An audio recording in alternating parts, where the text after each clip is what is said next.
Ayo, ayo. Oke, teman-teman, halo semuanya. eh izin perkenalan dulu ya teman-teman untuk ini. Saya perkenalkan nama saya Radhi Maswa Reza, NRP ku 50192411012. Saya dari kelompok Piston Tegar. Saya perkenalkan nama saya Muhammad Reza Palevi dengan RP 50192411020 dari kelompok Piston Tegar. Oke, perkenalkan nama saya Yoda Farel Mandika, biasa dipanggil Farel, NRP 50192411088 dari kelompok Wiston Tegar. Piston Tegar. Ya, Oke, perkenalkan nama saya Raffi William Teho dengan NFP 50192411122 dari kelompok Piston Tegar. Piston Tegar. cek cek. Oke, perkenalkan saya Gebilang Andika dengan NRP 50192411021 dari kelompok Piston Tegar. Piston Tegar. eh ini aku mulai ya. Di sini kan Oke. pembahasannya kemarin itu eh physical quantities ya. Iya, betul. Hmm, Menurut kalian itu apa sih? Aku pengen tahu dari kalian semua itu penjelasan dari cycle quantity itu apa? Terserah Rek, siapa Rek? Monggo, monggo.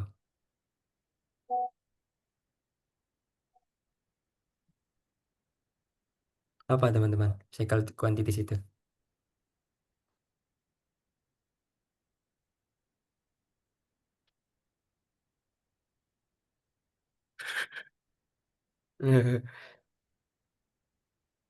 Apa Nggak tuh? ada yang jawab. Cuk. Aku dah. Kalau dari aku ini cycle quantity aku juga lihat dari ini sih AI juga itu aku cari tahu karena aku sebelumnya belum pernah dengar di physical quantities itu kalau dalam fluid machinery itu seperti pompa, turbin dan kompresor terdapat berbagai physical quantities yang perlu kita untuk menganalisis perilaku fluida dan kinerja mesin. Menurutku itu sih. Menurut kalian apa ya? Sama sih Raya, sama. Sama ya Teo ya. Apa teman-teman? Menurut kalian mungkin ada yang Sama, Rai, beda sama. atau kalian dari buku yang lain itu mungkin ada perbedaan, bisa dijelasin? Eh, Kalau dalam mesin fluida itu artinya besaran fisik ya, eh bener nggak? Fisik ya. Aku mau tanya dong, Kenapa itu? physical quantities itu fungsinya apa ya? Kenapa kita harus tahu physical quantities tuh? Soalnya di sini aku baca-baca sih untuk mengetahui karakteristik aliran, laminar atau turbulen, kecepatan dan debit, serta menentukan kinerja mesin fluida seperti pompa dan turbin. Berarti kalau aku bisa simpulin ini menurut aku physical quantities itu karakteristik dari suatu fluida gitu ya, Rek, ya. Apa gimana? Menurutku iya sih ya. Dalam eh physical quantity sendiri itu ada, setauku ada tiga. Pertama ada intensive properties, ada extensive properties, sama sama ada kinematic quantities. Nah, mereka itu memiliki fungsi yang berbeda-beda. Nah, pertama, kalau intensive properties itu fungsinya untuk menunjukkan kondisi lokal fluida tanpa bergantung pada jumlahnya.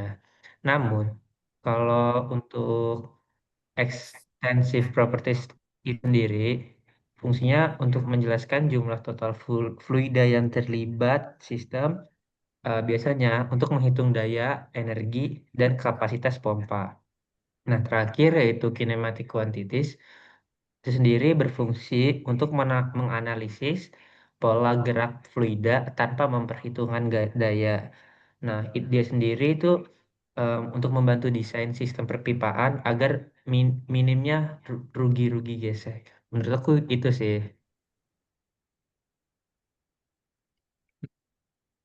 Hmm. Ini aku sambil baca-baca lagi ya guys ya. Ya Rek ya. Boleh, boleh, sampaikan aja. Karena kita kan netnya diskusi ini. Gimana? Kalau ada yang nggak setuju, bilang aja.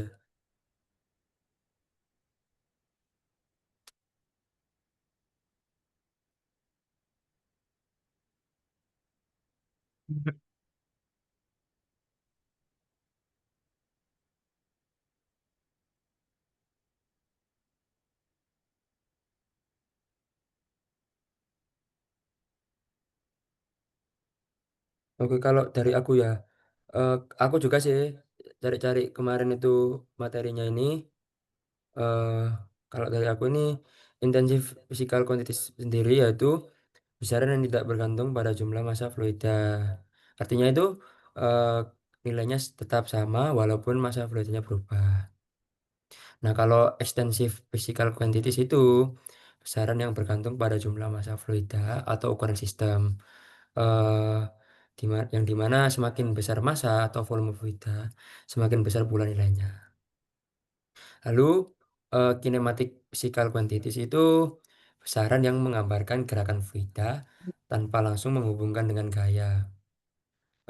Besaran ini fokus pada pola aliran, kecepatan dan percepatan fluida di dalam sistem mesin fluida. Lalu untuk dynamic physical quantities itu besaran yang berkaitan dengan gaya energi dan gaya dan kerja pada fluida. Dynamic quantities menghubungkan gerakan fluida dengan efek gaya, tekanan dan perpindahan energi. Itu sih menurutku, aku juga cari-cari di AI dan lain-lain juga. Menurut kalian apa, Rek? Gitu, Rek. Apakah ada yang beda atau memang sama? Secara garis besar sama sih, Ray. Iya sih, harusnya gitu sih. Tapi atau ya mungkin ada yang beda.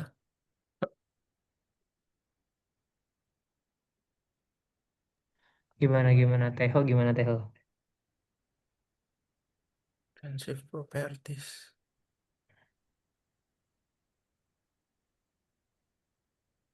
Kalau aku gimana ya? Soalnya aku belum pernah baca-baca juga sih selama ini. Ini barusan tak baca.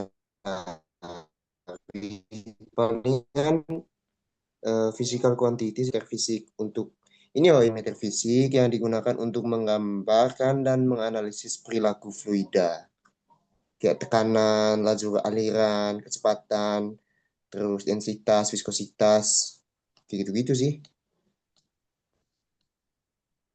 Berarti kalau misalnya semuanya sama, berarti kayak kesimpulannya sendiri, intensif itu kondisi lokal fluida, kalau ekstensifnya itu jumlah total fluida dan energi, dan kinematik itu sendiri yaitu pola atau pola aliran atau gerakan, dan yang terakhir itu dynamic yaitu gaya kerja dan performa mesin.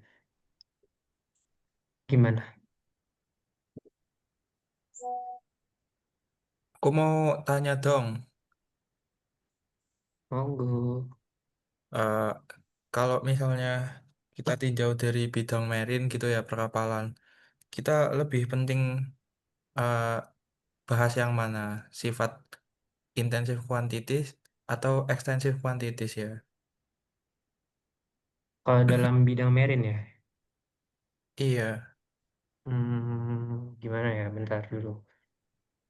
Kalau dari aku, bentar ya. Ini menurutku sifat intensif sih.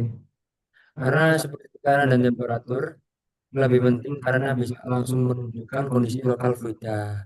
Nah, kalau tekanan turun tiba-tiba, jadi tanda ada kebocoran atau gravitasi. Gimana, Rek? Oke.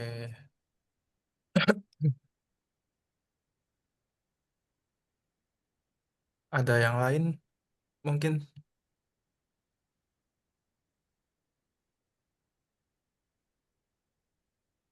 Gimana gimana? Barangkali.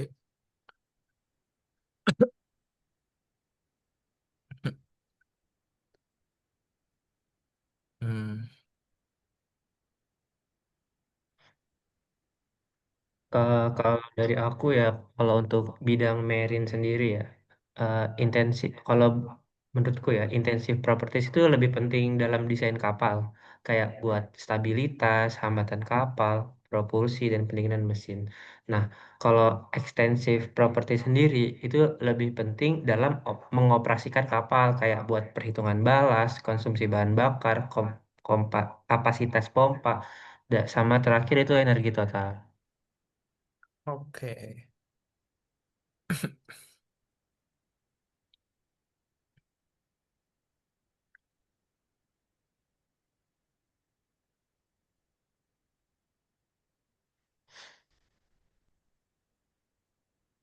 Adakah teman-teman yang kayak eh, beda dari inilah,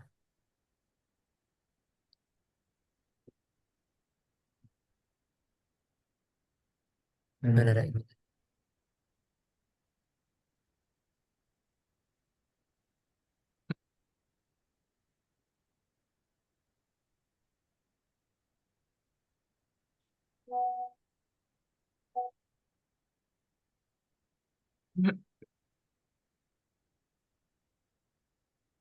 Aku masih bingung di sini kan di AI ini yang aku baca kan ada istilah NPSH ya. Kalian ada yang tahu NPSH nggak? Aku nggak tahu ini NPSH itu apa. NPSH NPSH. ya. Hmm, baru dengar juga sih kalau untuk aku.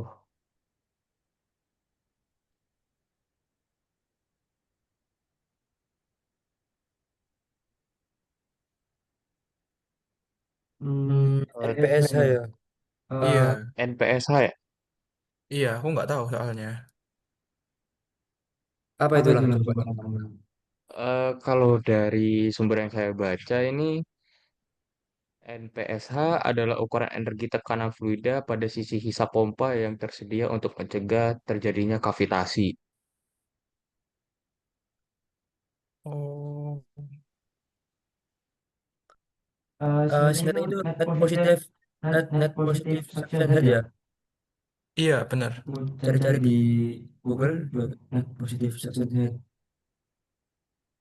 Ukuran energi tekanan yang tersedia di sisi bisa pompa untuk mencegah terjadinya pembentukan rongga uap atau gelembung yang dikenal sebagai kavitasi. Eh, Menurutmu penting nggak sih NPS ini?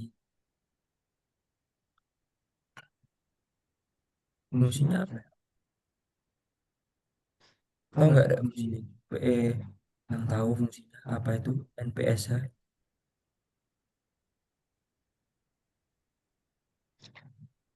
Kalau dari yang aku cari-cari kan tadi NPSH itu kan sebagai parameter penting ya dalam pengukuran. Nah, eh, kenapa sih NPSH itu penting? Yang pertama yaitu mencegah kavitasi. Terus kedua menjamin umur pompa lebih lama. Terus yang ketiga menjaga efisiensi pompa dan sistem. Dan yang terakhir yaitu keamanan operasi kapal. Nah, jadi NPSA itu sangat penting karena menentukan apakah pompa bisa bekerja dengan aman, efisien, dan bebas kavitasi. Tanpa memperhatikan NPSA, risiko kerusakan pompa, penurunan performa, bahkan penggangguan operasi kapal akan jauh lebih besar. Gitu sih menurutku.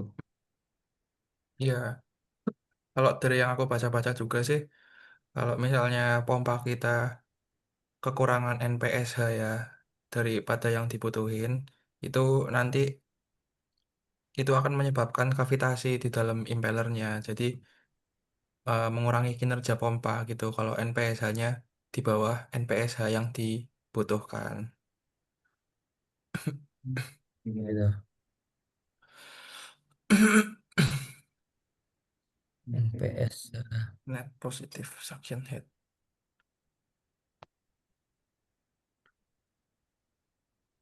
itu ada rumusnya aku lihat tadi ini di Google ini ada rumusnya. Tapi kurang tahu sih. rumusnya ini gimana? Enggak, share screen aja tah yang Word tadi. Yang apa? Yang Word yang udah dibikin nggak di share screen aja tah. Wordnya. Bentar, bentar,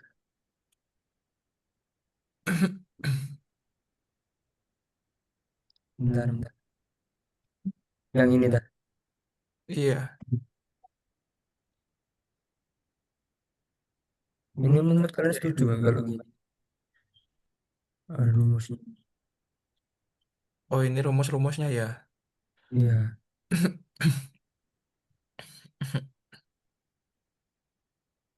Hmm, gimana deh?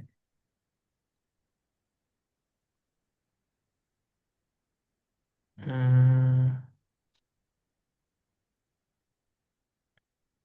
Oh biar kayak gini nih.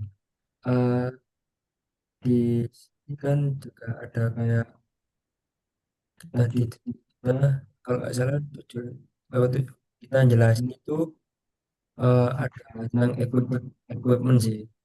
Equipment apa saja yang diperlukan untuk mendapatkan physical quantities. Itu juga nggak paham sih apa equipment atau barang-barangnya kan equipmentnya.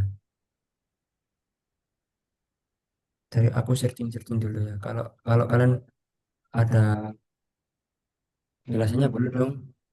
Equipment kenapa? apa? Kenapa ya? Kenapa? Kan diskusi tentang equipment juga kan. Kayak barang-barangnya itu, alat-alatnya,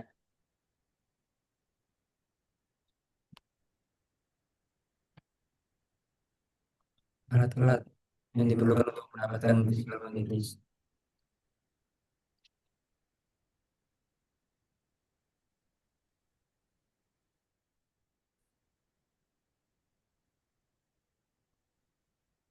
Eh, alat. Ere, ini desainnya harus ngikut lurus-lurus sama bapaknya itu ya. Desainnya, Apanya desainnya itu? kenapa itu?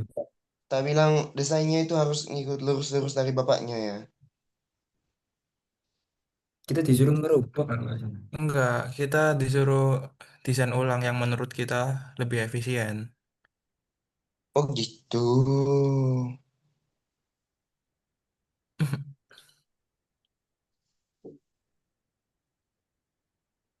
Oh ini aku dapat sih equipment apa aja yang untuk mendapatkan physical ini quantities di yang dibutuhkan adalah mikrometer sekrup.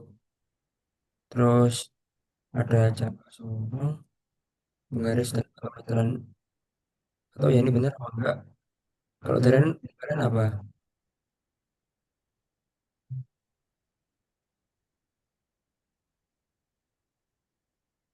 Apa ini ya?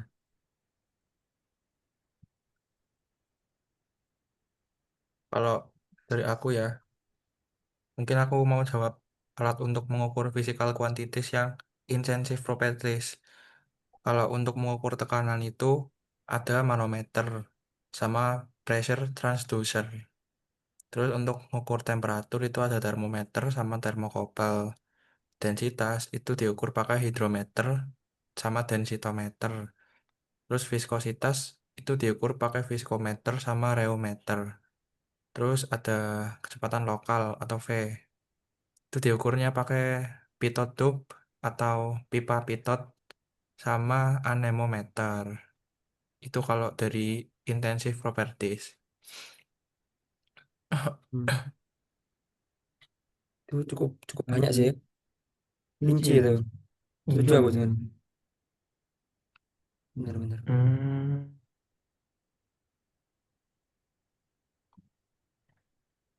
aku mau tambahin yang buat extensive properties. Jadi kalau buat mengukur massa dalam extensive properties itu menggunakan timbangan dan load cell. Nah, untuk volume menggunakan bejana ukur dan tangki kalibrasi. Dan untuk debit massa atau debit volume sendiri menggunakan flow meter, yaitu ada turbin, elektromagnetik, ultrasonik, orifice plate. Dan yang terakhir itu ada energi total yang menggunakan alat sensor tekanan plus flow meter plus data logger. Itu sih kalau buat extensive properties. Extend. Aku boleh Berarti kurang nambahin dua dong ya tadi yang kinematic quantity buat sama kinematik. dinamik. Dari sumber yang aku baca, kalau untuk kinematic quantities itu yang pertama kecepatan untuk eh,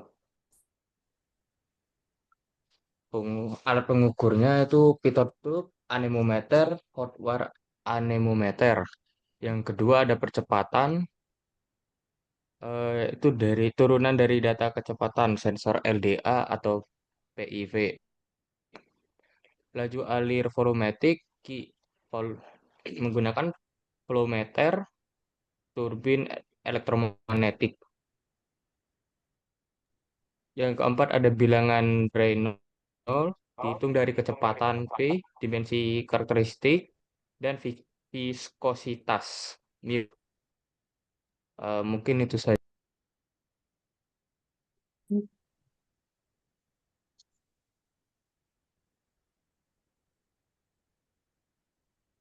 Mungkin Theo mau berpendapat tentang yang dynamic quantities, Theo.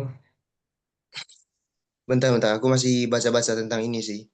Sing kinematic quantities itu. Oke, oke.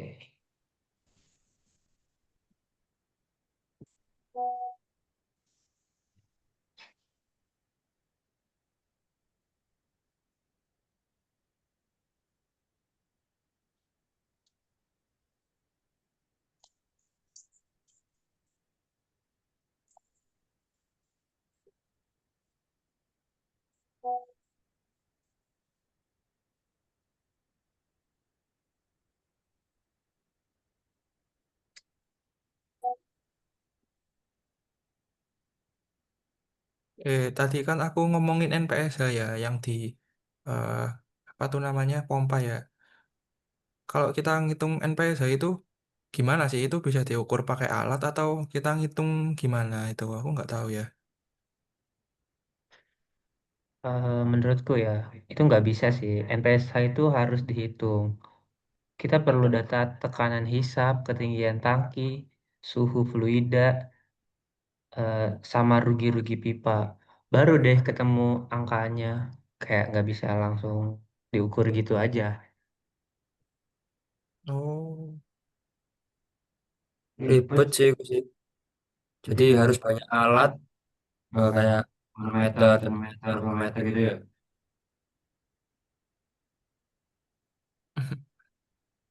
kalau kapal-kapal sekarang sih mungkin udah ada sensor digital ya yang bisa ngukur kayak gitu mungkin ya.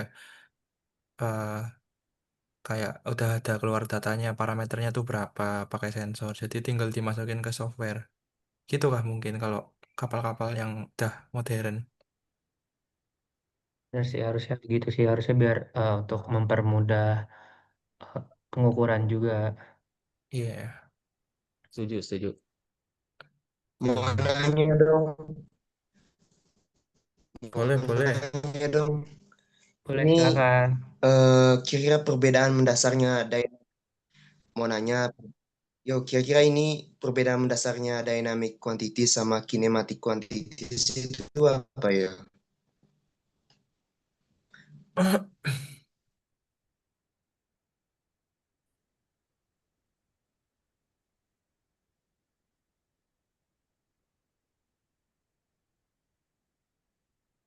Hmm.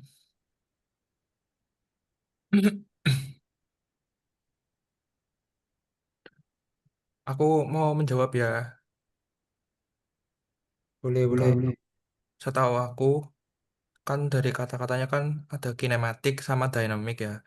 Kalau kinematic quantities itu kita eh, karakteristik yang menggambarkan gerakan fluida kinematik gitu. Misalnya kayak kecepatan. percepatan, terus Reynolds number. Kita nggak ada meninjau gaya. Tapi kalau misalnya dynamic quantities, kita melibatkan gaya atau energi. Kayak misalnya torsi, daya, atau head. Dan terus yang tadi NPSH itu. Hmm. Itu menurut aku sih. Kalau ada yang mau menambahkan,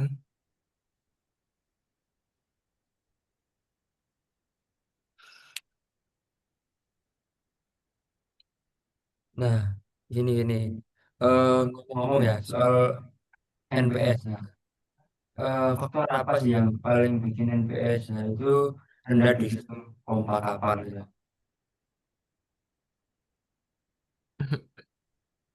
yang bikin NPS hanya rendah ya di kapal ya. Ya, Aku bingung sih itu, aku nggak tahu. Kalau yang lain gimana?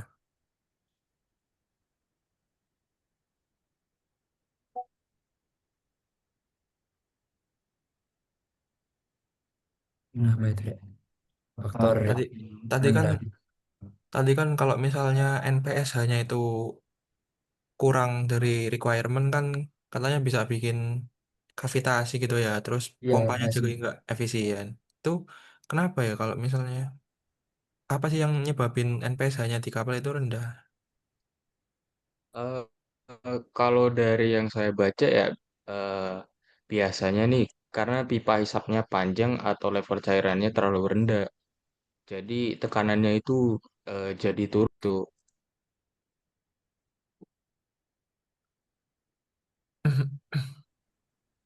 Jadi turun ya. Eh, Mungkin ada tapi sanggahan. tapi kalau cairannya panas, tekanannya juga gampang menguap dong. Jadi suhu juga pengaruh besar juga. Gimana? Bener sih. Jadi desain pipa itu harus sesingkat mungkin dan suhu fluida jangan terlalu tinggi.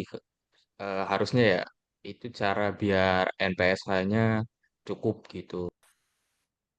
Berarti eh, nggak cuman dari pompanya atau pipanya aja ya berpengaruh ya. Berarti fluidanya juga berpengaruh ya, suhu fluidanya gitu. Ya bener ya. Oh, oke oke. Aku mau nanya dong, misalnya nih, pompa balas atau pompa pendingin mesin itu eh, bermasalah. Kira-kira eh, apa namanya? eh, Analisis faktor yang bisa menurunkan NPSH itu apa aja ya?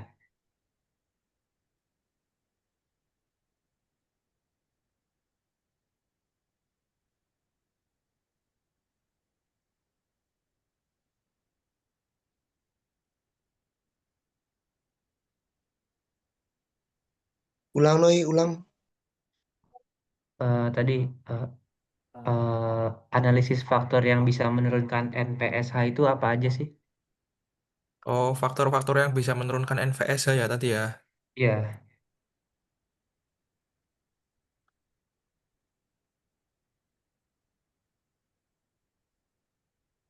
Mungkin untuk yang pertama tekanan Oke, hisapnya mungkin aku terlalu izin rendah. jawab ya. Mungkin beberapa faktor yang bisa.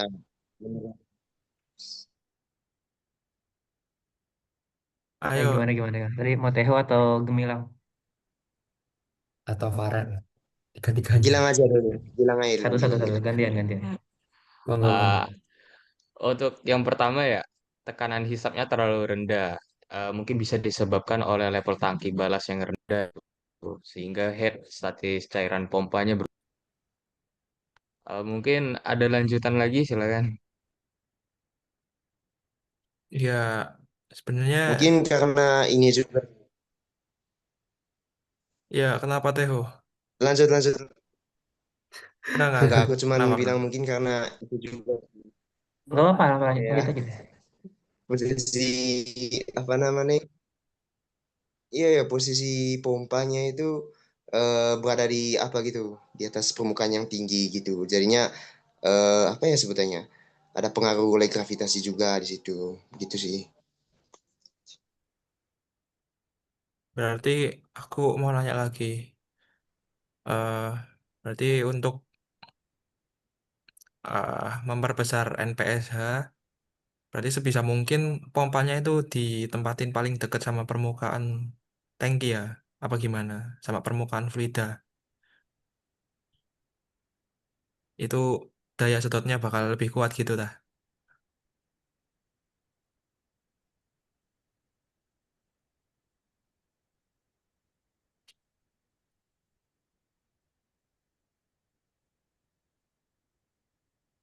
Oh, izin Bener-bener. mungkin Kayak ini. mungkin benar sih kalau semakin dekat dengan fluidanya itu maka daya sedotnya lebih tinggi karena jarak yang ditempuh apa namanya jarak yang ditempuh fluida ke pompa itu kan nggak jauh. Nah, pressure-nya itu lebih tinggi gitu. Artinya energi yang dihasilkan itu tidak hilang selama jarak yang jauh tadi kayak gitu. Oh, oke oke. Terima kasih ya Teho ya.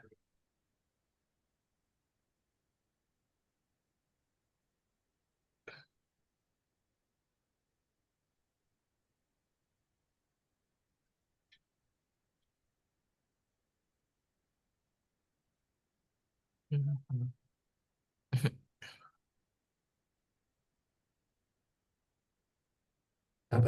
Apalagi deh yang diskusikan.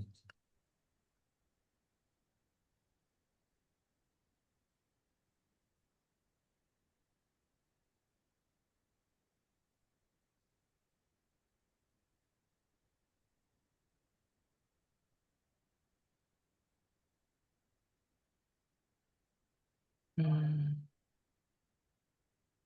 Ada lagi tarik yang kalian bingungin. Aku sebenarnya masih banyak juga sih yang bingung sih.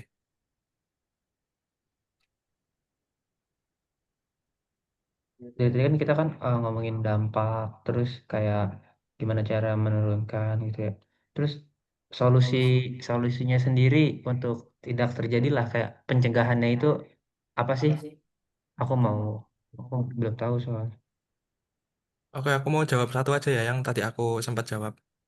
Mungkin kalau NPSH itu kan semakin jauh pompa dari permukaan air kan berarti semakin lemah NPSH-nya. Ya berarti solusinya kita turunkan ketinggian pompanya supaya mendekati permukaan fluida. Kalau aku solusi yang pertamanya gitu menurutku. Hmm, gitu ya. Aku izin jawab juga ya. Kan dalam pompa ini kan ada dua kan NPSH. Ada yang NPSH, ada yang NPSH acquire. Jadi dalam desain itu kalau yang ku cari-cari ini ya eh, apa namanya pompa yang beroperasi dengan apa ya pompa yang beroperasi maksimal itu ketika NPSHA-nya itu lebih tinggi dari NPSHR-nya. NPSHR itu apa? Itu adalah NPSH required, yang mana itu adalah kebutuhan minimum pompa yang ditentukan pabrikan agar tidak kavitasi. Artinya NPSHR itu kayak kayak itunya loh, kayak batasan gitu. Jadi minimal supaya tidak terjadi kavitasi itu NPSH-A-nya itu harus lebih tinggi dari batas minimal tadi. Jadi nggak boleh di bawah NPSHR-nya tadi kayak gitu. Oke.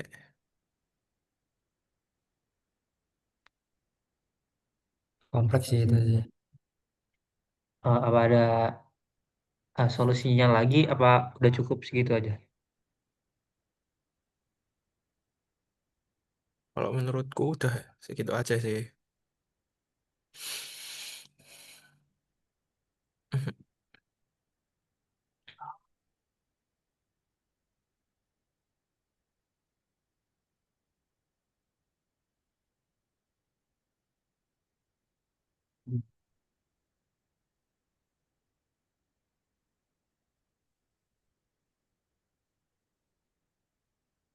Aku sambil baca-baca juga ya, Rek ya. Oh, nggak mau, nggak mau.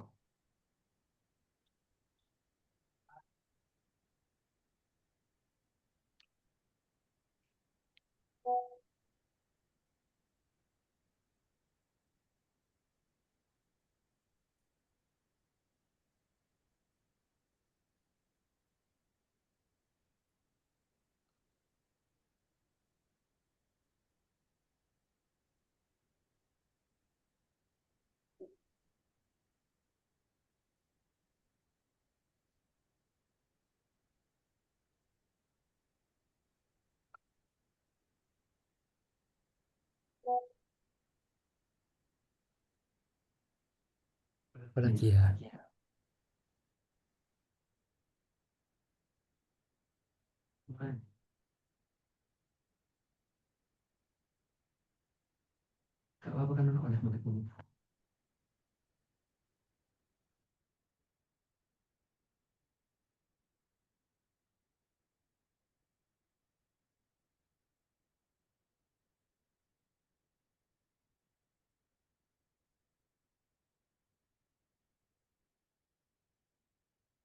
Aku mau tanya dong.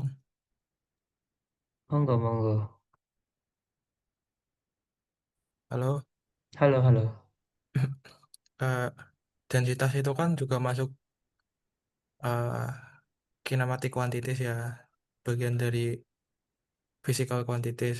Mau nanya, kenapa densitas itu harus diukur dalam aliran fluida? Kenapa kita harus tahu densitasnya fluida itu, Rek?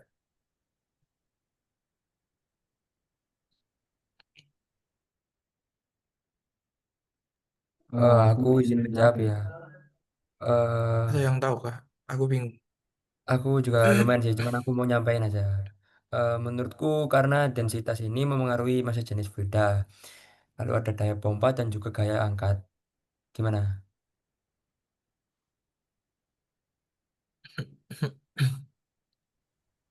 Tapi kalau eh apa? kenapa kenapa? Tapi ini kalau misalnya eh, air kan densitasnya kan hampir tetap. Terus kenapa sih kita harus mengukur gitu?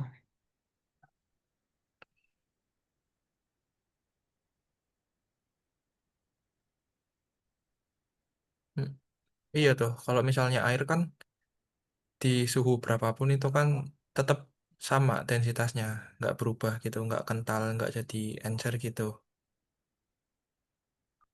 Itu buat air. Ngapain harus diukur gitu? Oh, bentar-bentar. Eh, ya, untuk air biasa ya. Tapi untuk fluida lain atau kondisi suhu dan tekanan berbeda, menurut aku kurang paham juga sih ini gimana. Bentar aku searching dulu ya. Oke, oke.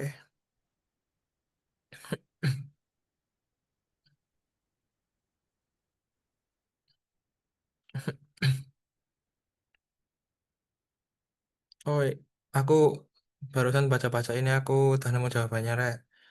Mungkin menurutku kalau misalnya air di suhu berapapun itu kan densitasnya tetap ya. Nah, tapi kalau misal kita bayangin minyak, minyak itu kan kalau suhunya makin tinggi itu kan makin encer ya. Jadi pipanya itu nggak harus harus bukan pipa sembarangan gitu. Kalau buat ngalirin misalnya minyak atau oli gitu mungkin.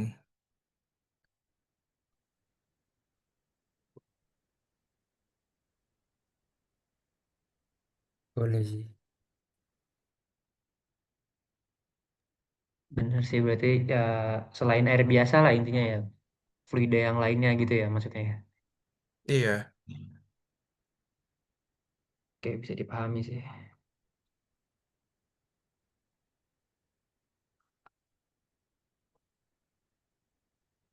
kita udah berapa menit, Rek? Masih kurang berapa menit lagi tuh ya? Sama cut yang tadi di awal ya.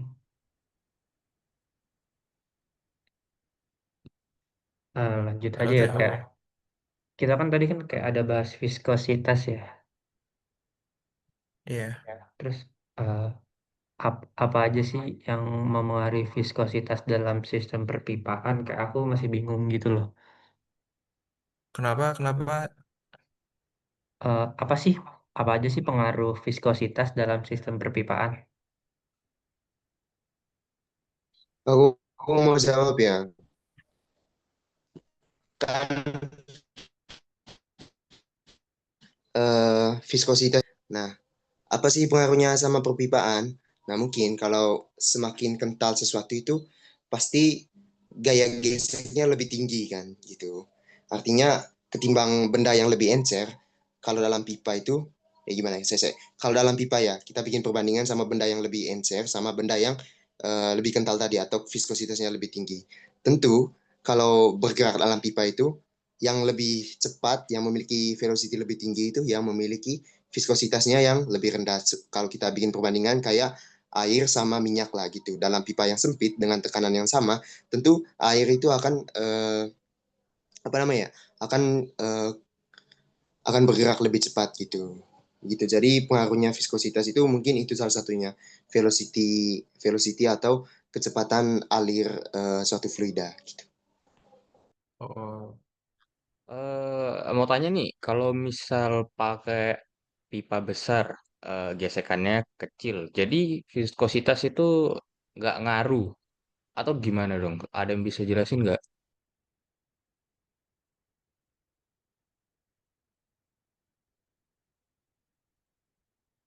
kalau aku ya dari aku, walaupun pakai pipa besar, tapi kan tetap ada gaya gesek ya. Jadi Vekos itu tetap ngaruh, walaupun pipanya besar. Tapi mungkin efeknya lebih kecil daripada pipa yang kecil, karena kan kalau semakin besar pipa kan apa semakin leluasa itu kan fluidanya bergerak. Tapi kalau pipa semakin sempit kan semakin tekanannya tinggi gitu. Jadi gaya geseknya juga semakin besar. Tapi di kedua pipa itu tetap pasti ada tetap gaya gesek. Itu kalau menurut aku, Rek.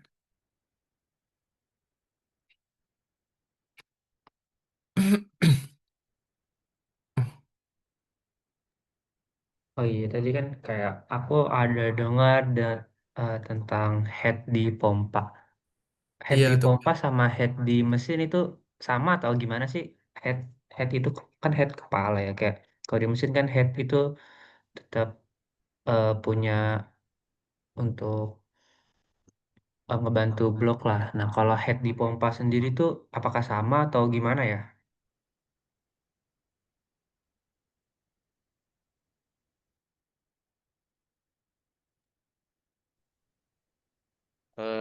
Dari yang saya baca ya, head dalam fluida itu energi persatuan berat fluida yang diberikan pompa. Biasanya dinyatakan dalam meter cairan.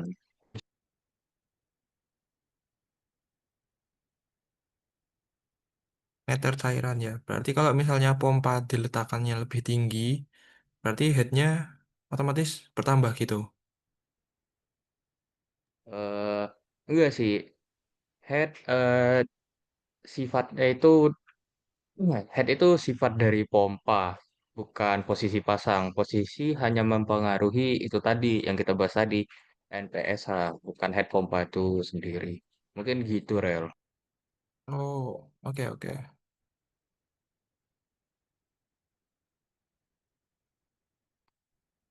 Hmm. Ini boleh izin ke kamar mandi nggak sebentar?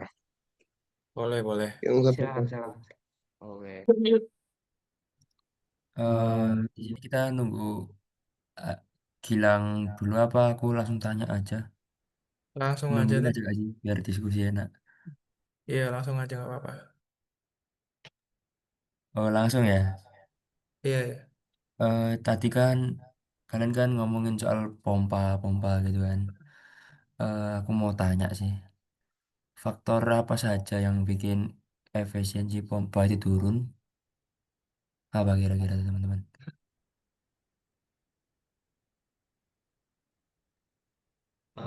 Aku pengen berpendapat sih. Pompa kan berarti kan ngemompa gitu ya. Nah, apa sih tadi yang bikin efisiensi pompa turun? Yang pertama itu kalau pompa itu karena kebocoran. Karena kalau misalnya beberapa ada bagian yang bocor, maka pompa itu akan tidak bekerja secara sempurna. Lalu ada gesekan yang tidak diperlukan. Itu sih menurut aku faktor yang bikin efisiensi pompa itu sendiri turun.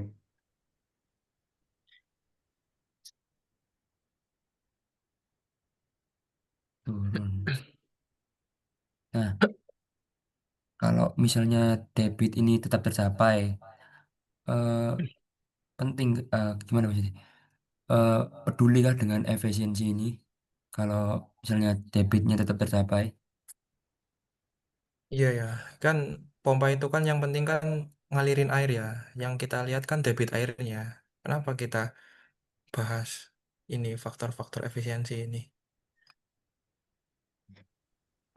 Karena kalau misalnya kita sendiri kan bakal bekerja gitu ya. Nah, dalam bekerja itu butuh yang namanya efisiensi, yang dimana efisiensi rendah membuat boros energi, yang dimana itu akan eh, membuat biaya operasionalnya naik. Nah, begitu sih menurutku.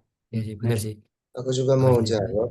Mungkin mungkin ini juga sih terkait perawatan atau maintenance dari pompa tadi. Ya, memang boleh kita kita pikir itu debit airnya ini ngalir terus kok. Ngapain kita mikirin tentang efisiensi pompa? Tapi kan eh, kalau kita benar-benar memperhatiin efisiensinya kan, itu pompanya itu lebih tahan lama, terus kayak bahan alat-alatnya, terus isi-isi pompa pipa-pipanya itu lebih kuat gitu. Artinya dengan meningkatkan efisiensi pompa, pompa itu lebih tahan lama juga kayak gitu sih teman-teman.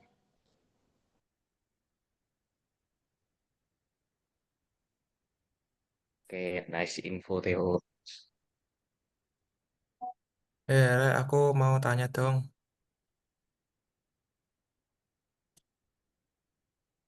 Kenapa tuh? Kenapa tuh? Tadi kan kita ini ya bahas masalah kavitasi.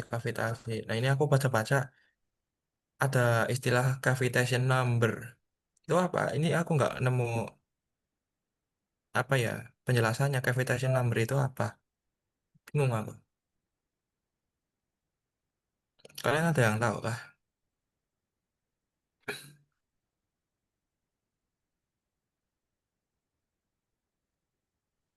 Eh, Kalau dari aku, yang dari baca-baca ya, cavitation number itu adalah bilangan yang tak berdimensi menunjukkan seberapa dekat kondisi fluida terhadap kavitasi.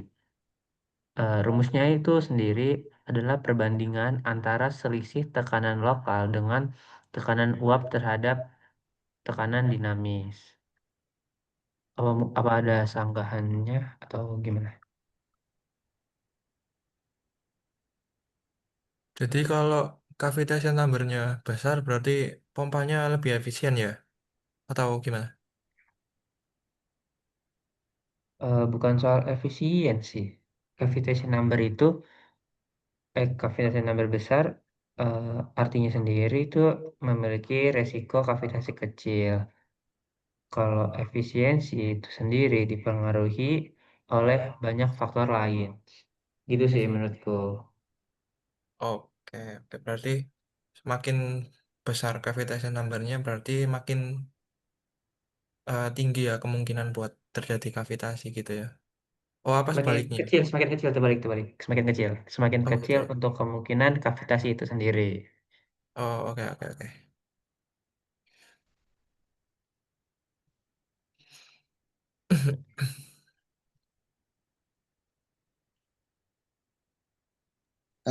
Ini ya, Rek. Tapi kan kalau kita pikir-pikir lagi itu terkait NPSH ya. Semakin tinggi NPSH berarti tekanan yang masuk ke pompa kan makin besar. Artinya kavitasi bisa lebih mudah terjadi kan. Itu kalau kita pakai logikanya kan. Itu berarti NPSH kan ya itu tadi semakin tinggi itunya kan, pressure-nya gitu. Berarti kan ya kavitasi lebih mudah kan. Berarti NPSH yang tinggi itu bisa jadi buruk gitu. Gimana menurut kalian?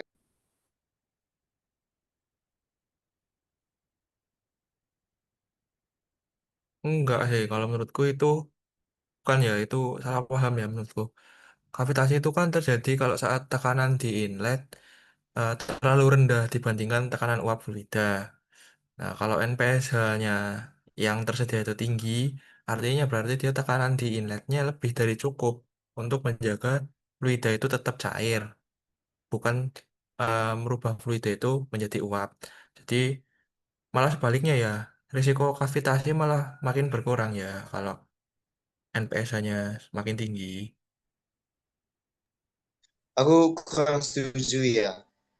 Tapi kan kalau apa ya, tekanannya tinggi itu air kan bisa memukul apa ya, impeller gitu terlalu keras sehingga ya itu juga tadi efisiensinya rendah, bahannya rusak-rusak, bahan-bahan pompa itu rusak lagi. Itu gimana itu?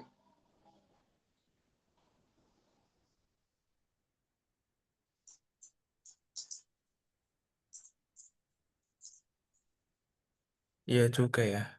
Aku bingung sih, Rek. Gimana kalau yang lain?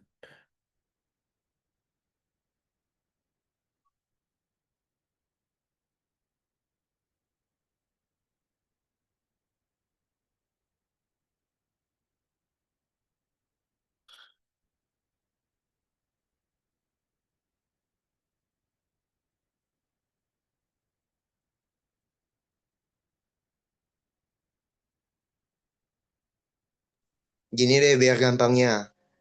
Kalau yang tak baca di beberapa sumber itu NPSH tinggi kan itu berarti pompanya itu apa ya?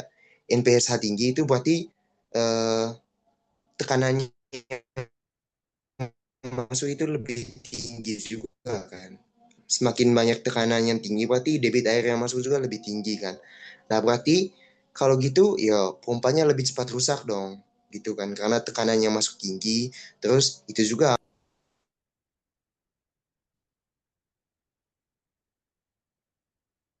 Halo?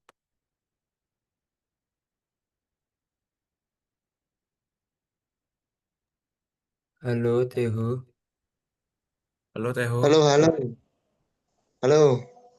Bisa diulang Teo tadi nge-lag soalnya. Oh, Diulang. maaf, maaf. Iya Ini aman aman. tadi kan penjelasannya kan aku nanya gini kan. Eh, Semakin tinggi NPSH itu berarti kan tekanan yang masuk ke dalam pompa itu kan makin besar juga. Nah, bukannya kalau ambil dari logika tadi ya, eh, semakin besar tekanan Halo? yang masuk ke pompa, berarti kan, halo, kedengaran nggak?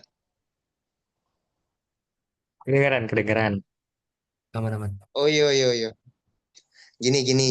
Kan tadi kan kalau banyak yang bilang kan, kalau NPSH yang tinggi, NPSH yang di atas NPSH A itu bagus buat pompa. Tapi kan kalau kita ngambil logikanya ya, semakin tinggi NPSH berarti tekanan yang masuk ke pompa itu makin besar. Nah, tekanan yang masuk ke pompa, tekanan yang masuk dalam pompa semakin besar itu kan menyebabkan debit air semakin tinggi juga kan ke dalam pompa. Nah, debit debit air atau debit fluida yang tinggi tentunya menyebabkan kavitasi itu lebih mudah terjadi kayak gitu. Itu juga menyebabkan apa sih tidak efisiensi buat pompa. Artinya pompa itu lebih mudah rusak kayak gitu. Kira-kira gimana menurut kalian? Enggak sih. Kapitasi kan terjadi itu saat tekanan inlet terlalu rendah dibanding tekanan uap fluida kan. Nah, kalau NPSA itu kan tersedianya tinggi, artinya tekanan di inlet itu lebih dari cukup untuk menjaga fluida tetap cair. Justru resiko kavitasinya bakal berkurang banget gitu. Itu menurut aku ya.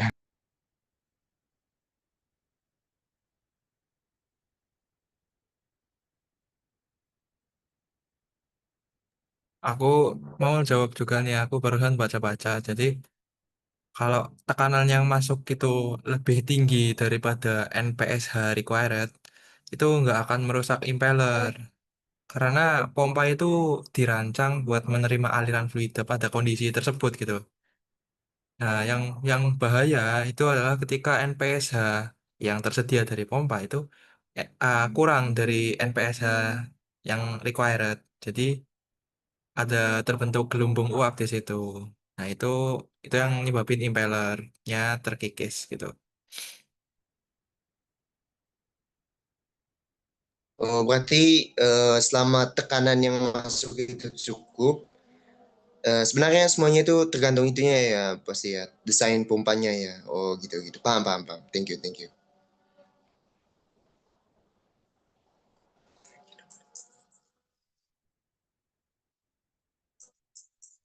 Sebentar ya teman-teman, aku mau kamar mandi dulu.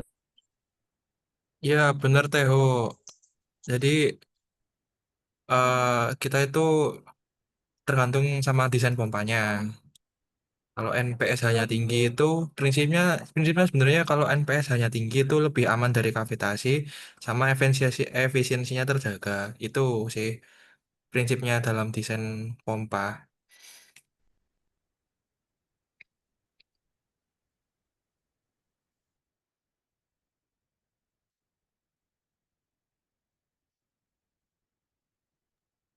Maaf, tadi aku jaringannya agak error. Tadi kenapa ulang? Boleh diulang nggak? Jadi NPSH itu kita bisa atur itu dalam desain pompanya, bukan dari ketinggian ataupun fluidanya. Kalau prinsipnya itu semakin tinggi NPSH, itu semakin aman dari kavitasi sama efisiensinya itu semakin tinggi. Itu prinsipnya kalau kita mau desain pompa. Jadi yang kita bisa atur juga ya cuma desain pompanya. Menurutku gitu sih.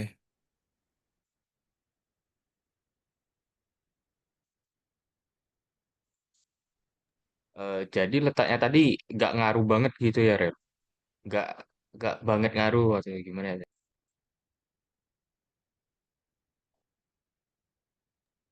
Letak ketinggian itu ngaruh sih sebenarnya.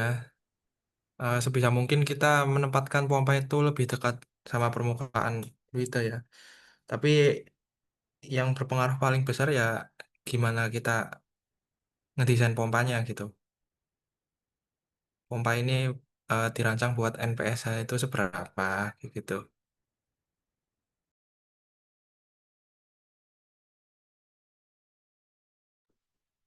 Oke, makasih ya, Rel.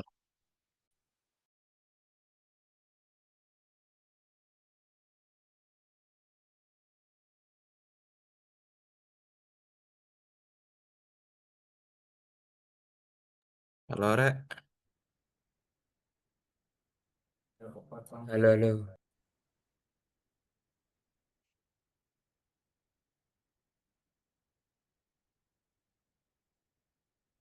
aman kah? Ada yang dibingungin kah?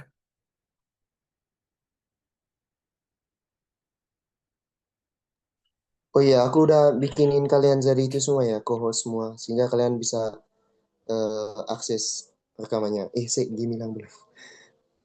Oke, oke. Oke, Teo, terima kasih ya.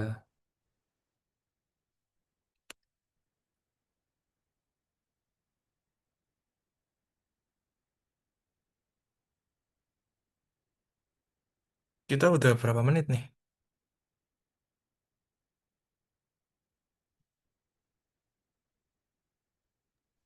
Lihatnya di mana ya? Lihat itunya.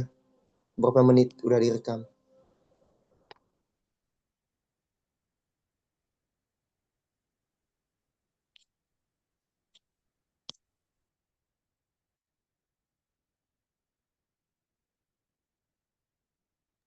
Iya, di mana ya? Aku juga ngeliatnya di mana. Bingung aku. Coba kalian cari-cari. Aku juga cari-cari kok. Mana ya? Ya ini aku sambil baca-baca lagi ya. Oke, nggak Barangkali apa-apa. nanti aku nemu istilah yang aku bingung, nanti aku tanya kalian ya. Monggo, monggo. Nah, nanti di akhir mungkin bisa ditarik kesimpulan dari pembahasan kita tadi tentang physical quantity sih menurutku biar mudah lah buat memahami untuk semuanya sih. Oke, oke.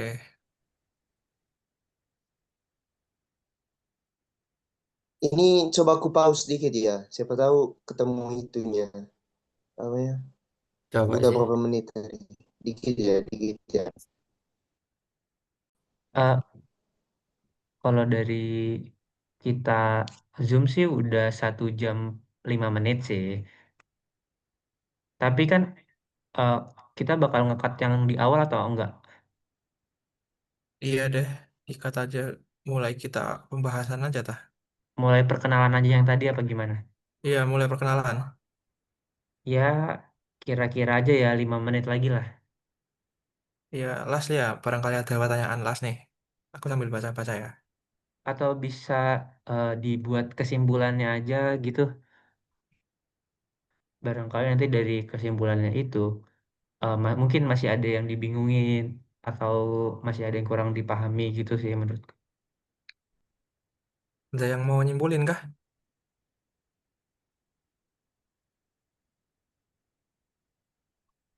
Gimana gimana gimana?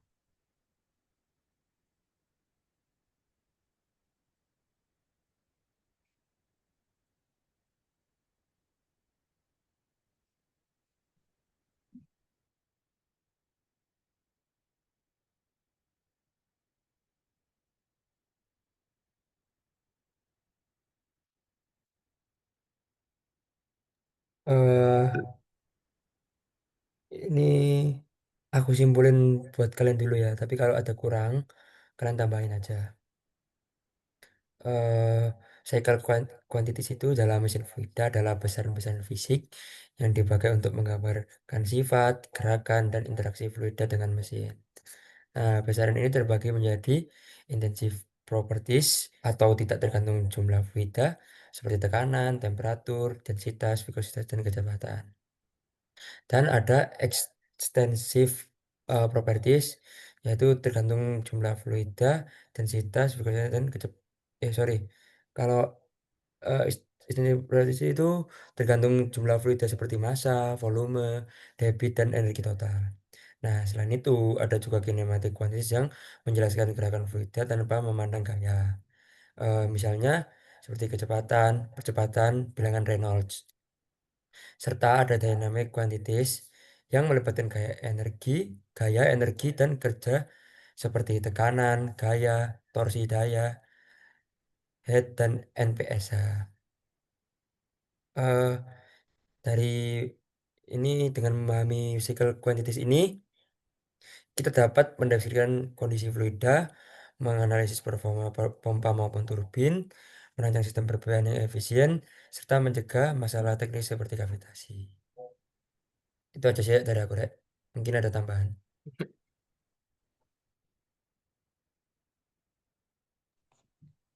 Kalau kesimpulan dari aku ya tentang physical quantities itu, physical quantities sendiri merupakan besaran yang digunakan untuk mengukur sifat atau fenomena suatu sistem. Nah, besaran ini memiliki membagi menjadi dua jenis utama, yaitu tentang tadi intensive properties dan extensive properties. Selain itu, physical quantities bisa dikategorikan berdasarkan gerak, yaitu dynamic quantities dan kinematic quantities. Fungsi utamanya itu sendiri yaitu membantu dalam analisis, desain, dan pengoperasian sistem, termasuk peralatan di bidang marine. Menurutku kesimpulan dari physical quantities itu sih.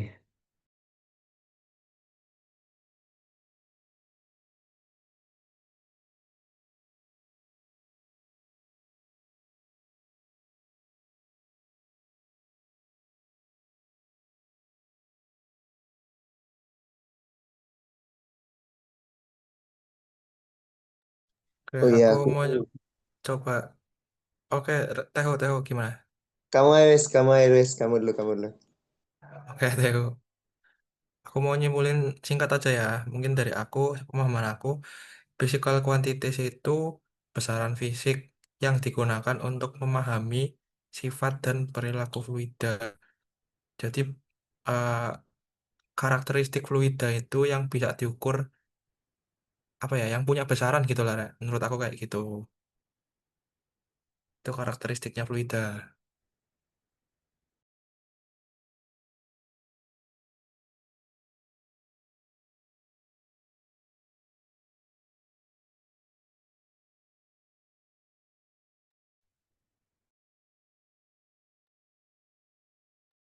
Udah, ayo Teho.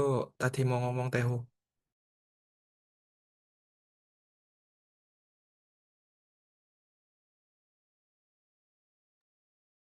Maaf, maaf tadi agak nge-lag.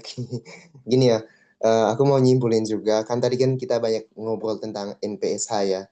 Jadi seperti yang kita tahu itu NPSH itu adalah kayak ukuran tekanan fluida di sisi hisap pompa yang dinyatakan dalam satuan tinggi fluida gitu seperti meter atau feet gitu.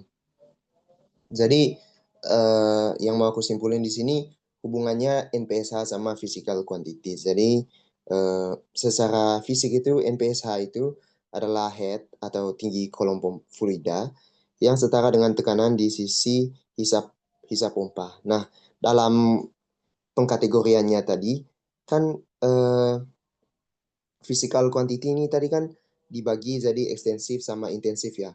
Nah, dari hasil diskusi kita hari ini aku simpulin kalau NPSH ini masuk ke intensif. Nah, karena apa?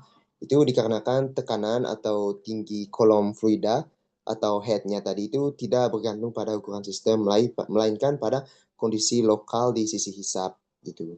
Terus apakah ada itu kinematik atau dinamik? Nah, jawabannya itu dynamic karena NPSH itu berhubungan pada gaya per unit area yang mempengaruhi gerak fluida kayak gitu teman-teman.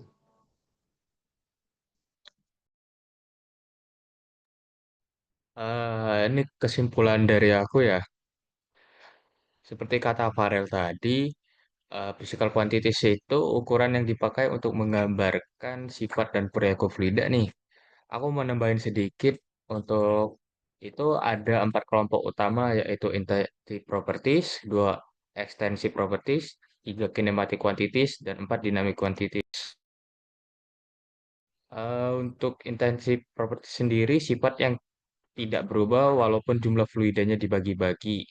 Itu misalnya itu suhu dan rapat massa atau massa jenis. Yang kedua, extensive properties, sifat yang berubah sesuai banyaknya fluida seperti massa, volume, dan jumlah energi.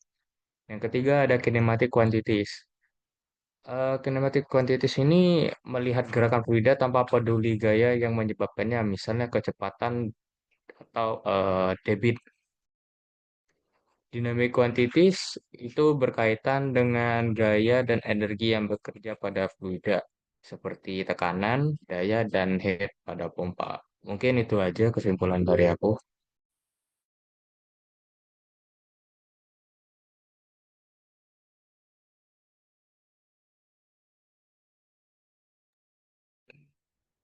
Sudah ini tarik, sudah selesai.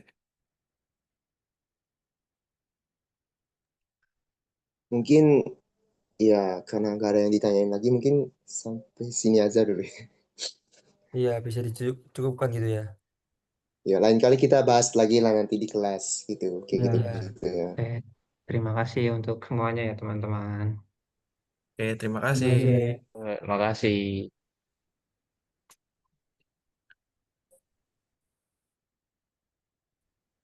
Apa cara matiin ininya?